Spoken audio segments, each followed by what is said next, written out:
own mindset about abortion, and everybody's fighting so much. But sometimes I wonder, do we really like think about what it means? Like what, like that's not a topic that you can likely like, oh yeah, let me just, get an abortion, or no, you should not. Like it really is something that when you think about it, it's heavy. It's heavy because you're talking about the life of a child that has life, that God has created. It doesn't matter in which circumstances that baby it's in you. God is the creator of life. So that baby, it's a creation of God that you have the privilege to carry. So it's not something to take lightly. I don't know, but what do you think? You gotta give me a second. You go first. Like, have you ever heard like people, like I know I have this conversation with many people, okay?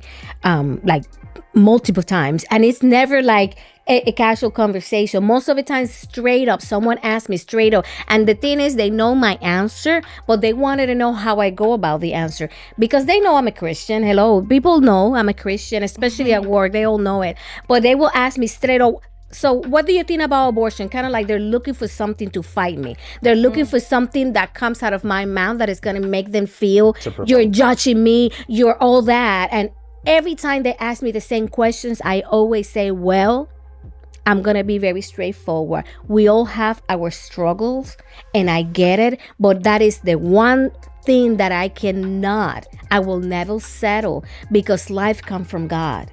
And it's not me, the one that have to take it. It's the same situation with death penalty, but that's another topic from another day. But I'm in the same stand when it comes to that. So I don't know, what's your experience, Andrea? Like, people have actually asked you straight up? No one has ever asked me what I believe on it, really. But I have heard comments of, like, I can't believe like getting an abortion like is illegal. Like I've just like heard comments about that. Oh yeah. And I'm like put in a position of like, should I share my beliefs right now? Should I not? And honestly, like I feel like one of the main reasons why it's so controversial is because everyone holds a different set of ethical beliefs. True.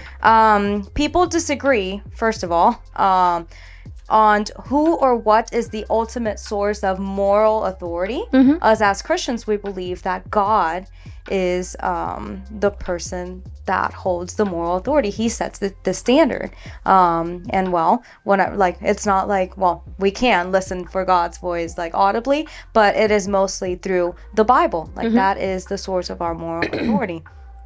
So for us, it can seem like abortion can seem like a very clear-cut immoral action there. But there are others that see it differently because they don't think that God is the source of moral authority. They think it's themselves. And that is where the issue lies, because it's my body. It's going to be different there. It's going to be different. Yeah, absolutely. Especially when it comes to every person hold what they believe is truth.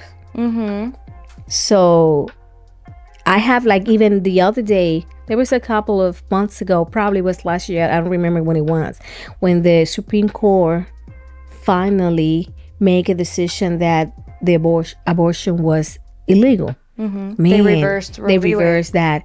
That was a big deal. And I remember, I don't post many things in social media, but we were praying for a long time. And I think that week especially, we were praying specifically for that same topic. And I felt like, wow, this was a victory.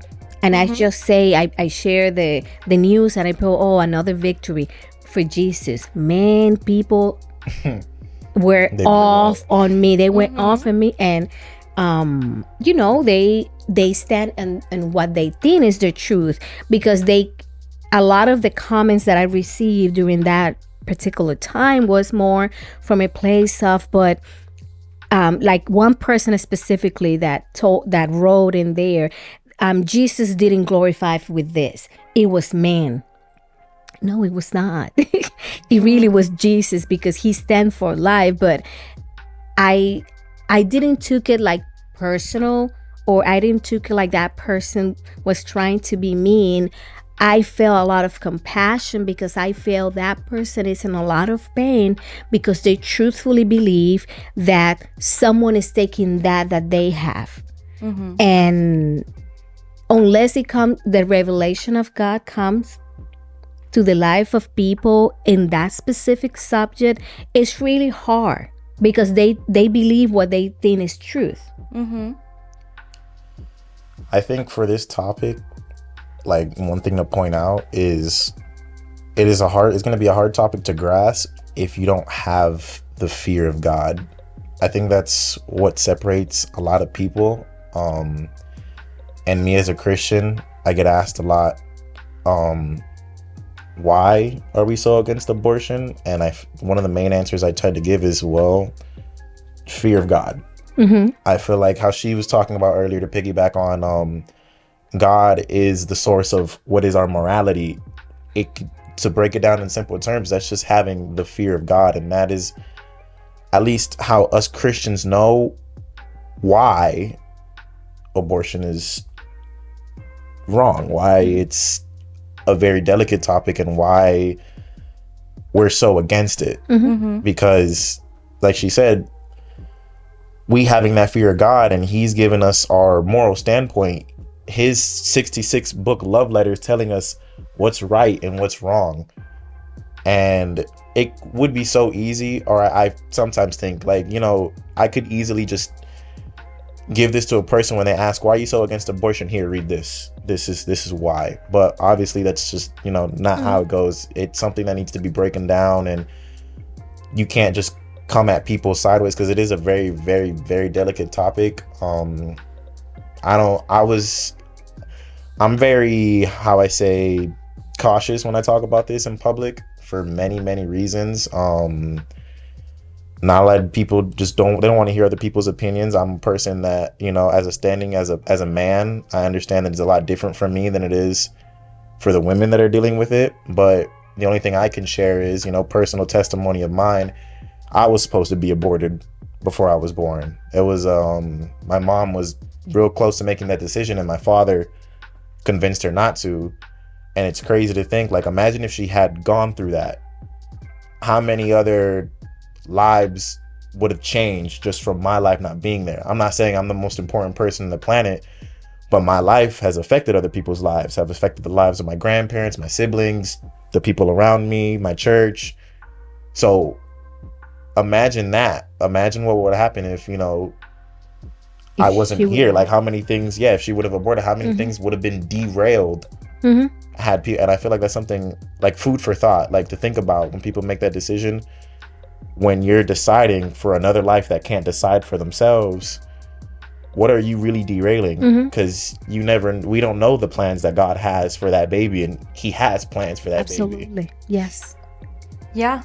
I definitely agree. And something that you said was that like the reasons why we are so against is because God is our moral authority. So our reasons come from the truths that we find in the Bible.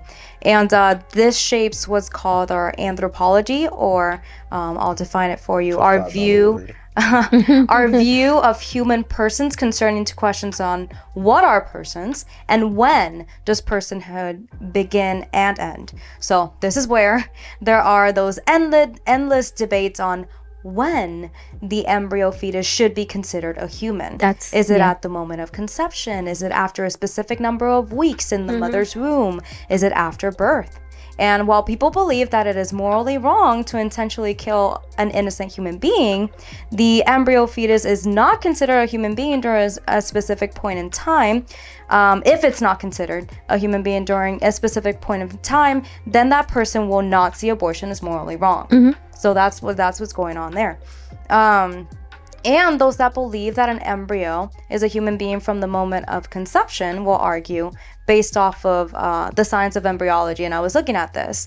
And the science of embryology explains that embryos are not part of another human being, like skins or an internal organ. They are a distinct living human with a unique set of DNA in a process of development and maturation. So having said that, the only difference between the embryos inside of the womb that we all once were and who we are today is the stage of development that we find ourselves in. Absolutely. And the Word of God says there's the specific verse. I don't remember. I think it's in the Psalms or something like that. King David is saying, "My embryo saw your eyes," something like that. I don't remember. I know it in Spanish. I don't know it by heart in English. But like from our wounds, we are a living person. We're a living being, and how wonderful it is that even from that place that we're vulnerable because we're not completely formed. We're not ready to be out in the world, but yet we are a complete living. And God is giving the woman the privilege to carry that living being for 9 months until they're ready to come out. So it's not something to take lightly, and I understand there's a lot of reasons. I know you were looking for a couple of statistics on the reasons, but because one of the things that I guess I have talked about this many times because people just, for some reason, maybe I have a face, they'll come and ask me how I feel about abortion. I have an answer for you. I don't know, because a lot of people really have come to me and asked me that same question. And truthfully, it is very delicate. It really is very delicate. But in the same topic, they always say the same. Oh, but what about if a woman get raped? That is the first thing that they always say. That is the first thing that they always say. And it was interesting earlier you were sharing like less than 1%.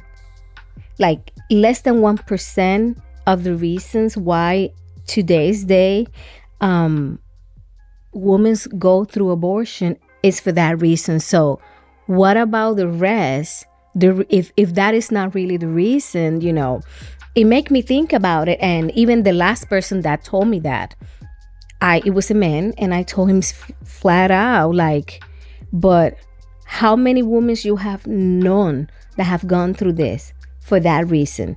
I'm sure that, they are. And again, I'm being very empathetic. It's a very hard decision because I do know several women. I have never done it, so I cannot say that I have lived that. I would be a hypocrite if I sit here and say that. But I have met many women that have talked to me, and they all have one thing in common. They all told me that after they did it, they feel remorse. They feel horrible because it's something that they're going to carry for the rest of their life. And yet, of course, God forgive you. Of course, God is going to take you. He forget all our sins. That's not even the question. It's just, are you willing to carry that burden? Are you willing to carry that burden? And that was one of the ladies that asked me, how you feel about abortion? That was exactly what I say. I already have enough carrying, enough burden of all the things that God have forgiven me. That is the one thing that I'm not willing to carry because it's too painful. All the women that I know that have shared their stories with me, they all feel horrible about it. Even though God restores their life and everything, they feel horrible about it because they feel exactly what you say. What would have happened with that child? What life would have? And I know a lot of people that have been adopted. In fact, one of my closest friends, she's adopted, and she has a beautiful life. And she's so grateful to her biological mother that she has never met. She doesn't even know how she looks or where she's from, but she's so grateful that she chose life for her because he gave her the opportunity to grow in a beautiful marriage. This couple that when they were elder, they wanted to have a child and they wanted to raise her. She really has a beautiful life just because her biological mother decided to, I cannot possibly go through having this child, but I'm going to find a family that is willing to take care of this child and be there for them. So I know I'm talking a lot. I'm not supposed to talk too much, fine. but I like that you're saying that. Like you're talking about all of these people and how they were adopted. Like there was that option, and it's because inside of the womb, like we understand that embryo, they are a part of that. They are not a part of that woman's body. They're more attached. They're simply attached or being dependent to the woman's body for that moment, for that stage of development that they are at. But they are distinct human beings. And we all know that because we are all different here. I think it's important if we talk a little bit about like another reason why this topic is so controversial. It's not just because everyone has different ethical beliefs here, but it's also because it affects public policy. it's very That affects everyone, you know. And public policy usually tries to set a moral standard for society, you know. And that is true. That's where we are trying to say, like, should it be legal? Should it not be legal? You know, people that support pro-choice, they want to protect women's rights, and people that are on the stance for pro-life, they want to protect the unborn baby's rights. So one question that I feel like we should tackle is, should pro-life supporters seek to protect the unborn baby's rights and try to change public policy? Well, in my opinion, like there are laws that we have to follow that are important to be there. I think this is just an opinion. This isn't a fact. I think pro-lifers should do their best to try to influence public policy. Because us as Christians, we live by the law of God, and those laws are there for a reason. And sometimes laws have to be established as a standpoint, or even just for just us to know.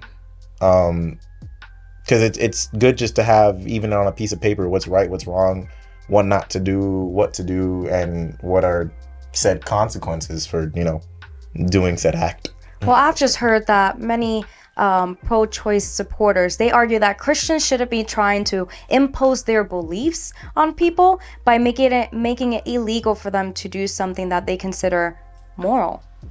And that is, like you say, it's a very political thing, and it's sad.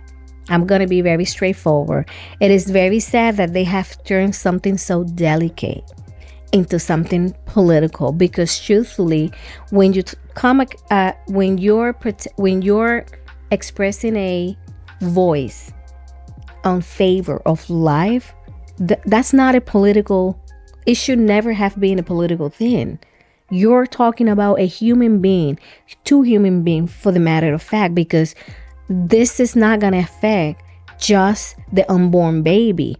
It's also going to affect that mother emotionally, going through that process emotionally, doing and physically, doing things to their bodies that could result in consequences of them not being able to probably have a baby. Again, for some reason, a lot of people have talked to me about this. So this is not that I'm just talking because we decided to just have this conversation. I have women talking to me multiple times, and one of they today have not been able to have a child because of the conditions in which she did an abortion when she was 16. She got pregnant and all of that, and that was the choice she made at the moment. Yet she's 40 something years old. She regretted every day of her life to the point that she has not been able to have a baby. So it is something that I feel pro-life. Yes, we should take a stand. I really believe it, and I feel maybe we should, it's not that we are trying to impose our belief of God. Well, the foundation of where we stand, definitely, that's not going to change if it's God, but it's also about the unborn life. Right. So it's interesting because there are other like immoral things Mm-hmm. that we don't really try to make illegal. Mm-hmm. You know, things like lying. Mm-hmm. We're not trying to be like in front of the White House, be like, make lying illegal, you know, or I don't know, like fornication, which is just means sex before marriage, or jealousy, Mm-hmm. or dishonoring your elders. Like you don't see them trying to make that illegal. But I think that one of the main reasons why us as Christians, like we take this topic a little bit more seriously is because protecting the innocent is a biblical command. And I have a bunch of Bible verses that I could share with you guys. I'll just share one. Proverbs 31, 8 through 9. This is King, I don't know how to say his name very well. Lemuel. He's speaking right now in this proverb, and he's saying something that God told him, or through his mother. Through his mother. It says, open your mouth on behalf of those unable to speak, for the legal rights of all the dying. Open your mouth, judge in righteousness, and plead the cause of the poor and needy. Mm-hmm. And that is just one out of many Bible verses that I could cite here. So when we see pro-life supporters standing for the rights of the unborn, it is because of this. It is because our moral authority is the Bible, and we are just simply being obedient to it by taking a stand for the unborn and protecting their lives. Especially because they cannot speak for themselves. The other things that you mentioned, lying and all of those things, people have a voice. People have a voice to make a decision for themselves. This particular issue, the unborn child doesn't have a voice because they're not ready yet to come out. So I know we can talk about this for hours. Mm-hmm. That's the truth.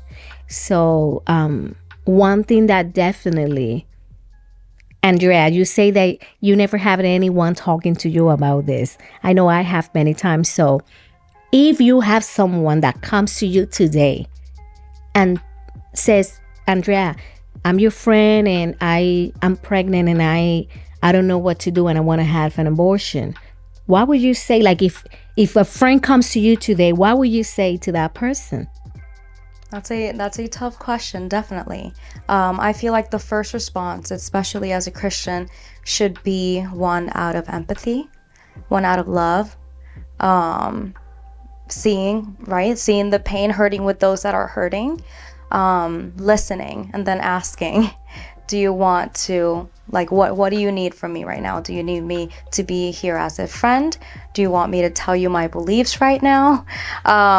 Because obviously you don't want to say something when at the moment that's not what they're asking for, unwarranted advice. Like if that's not what they want, then don't give that. But if I have someone that's truly asking for guidance, then I will affirm the value of that life that they will be carrying, and I will tell them that I will support whatever decision they made, and I'll be there for them no matter what, but that I believe that what they carry is life, and if they don't think that they are able to be a parent for that child, I will let them know that there are other options, like adoption is, like putting up the baby for adoption is an option, even though like it might be a very long and maybe an expensive process. At least you are protecting their life, which was created with purpose by God. Absolutely. I feel that even though I have many people talking to me about this, I feel if someone comes to me today after us having this conversation, I probably will affirm that person that you're not alone. I know this is scary, but kind of like affirm that person that God is there for them, and that God creates life for purpose, and the same way that woman has been created with purpose, that child is created with purpose, and kind of like help that person see that purpose, and of course give them all the choices and all the information about how you can, if you choose to go through the pregnancy, which I can be very straightforward and honest and say, I hope you do, and I will be praying for that. But if they choose to do that, letting them know, hey, I can help you connect with other people that have gone through the same thing, or have been children that, like you say, because my mom took a decision, took a stand on having me, I'm here. Like, I can connect them with people that have been results of adoption, like see the other side of it. Because sometimes I feel the lack of hope, and out of desperation, a lot of people make this type of decision. A lot of women make these decisions that, as much as people have different opinions, it's still a difficult decision. It is a difficult decision because you're making a decision about a human being that it's inside of you. So it's not something to take lightly. So I pray that whoever listens to this podcast, that they can know that they're loved, and they can know that they are they're wanted. And if they're carrying a child and they're thinking about having an abortion, to pray, to try to see themselves also through the life of that they're carrying it, and make a decision of life. Maybe they're gonna end up having a wonderful worshiper like Danny here, or maybe as myself, that I did also. My mom wanted to abort me and she decided not to. So high five. We're here. You're here with a purpose. With a purpose. Amen. Yes. And I'm so grateful for that. And I'm grateful that my mom said, yes, I'm going to have her. And I'm grateful your mom said the same thing. And I'm grateful too. You guys have both been a blessing to my life. So yes.